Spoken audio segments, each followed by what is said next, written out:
કૃષ્ણ વિશે જે મહત્વપૂર્ણ છે એ અર્જુનને દેખાતું જ નથી. અર્જુને તો બાળપણથી શું જોયું છે?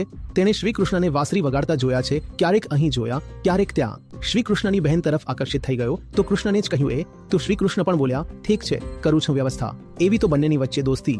પછી તો વાતો એવી થવા લાગી કે મને એક સ્ત્રી ગમી ગઈ છે, પ્રેમ થઈ ગયો છે, લગ્ન કરવા માંગુ છું, કહો કેવી રીતે લઈ આવી શકું?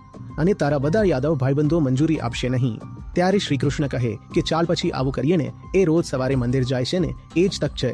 રથ લઈને જઈશું, તું તૈયાર રહેજે, આપણે બંને જઈશું, અને હું બોલાવીશ તો મને જોઈને આવશે કે ભાઈ બોલાવે છે, ને તરત રથ લઈને ભાગી જઈશું. હવે જ્યારે આવી વાતો ચાલી રહી હોય ત્યારે ક્યાંય ગીતાના જ્ઞાનની વાત થતી નથી.